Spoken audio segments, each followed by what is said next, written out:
নমস্কার বন্ধুরা, আজকের রেসিপি গরম গরম পুঁইশাক আলু সবজির চচ্চড়ি। এটা বানানোর জন্য কড়াইতে প্রথমে সর্ষের তেল দিয়ে তেলটা গরম হলে বিউলির ডালের বড়িগুলোকে দিয়ে তেলের মধ্যে ভেজে তুলে নিতে হবে।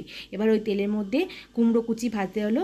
এবার কুমড়োটাকে ভাজা হয়ে গেলে তুলে নিতে হবে। এবার ওই তেলের মধ্যে 5 ফোড়ন, 2টো তেজপাতা আর শুকনো লঙ্কা ফোড়ন দেওয়ার পর দেওয়া হলো আলু আর কচু কুচি। আলু আর কচু ভাজতে ভাজতে উপর থেকে দিয়ে দেওয়া হলো হলুদ গুঁড়ো, লঙ্কার গুঁড়ো, সর্ষে, আদা, জিরে, কাঁচা লঙ্কা বাটা।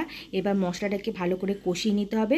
কষানো হয়ে গেলে কেটে ধুয়ে রাখা পুঁই শাকগুলোকে দিয়ে খানিকক্ষণ ধরে নাড়াচাড়া করতে হবে।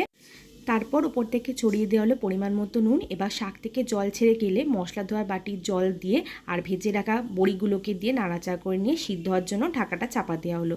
এবার সব কিছু অল্প সিদ্ধ হলে ভেজে রাখা কুমড়োগুলোকে ওর মধ্যে দিয়ে বাকিটা সিদ্ধ হওয়ার জন্য ঢাকা চাপা দেওয়া হলো।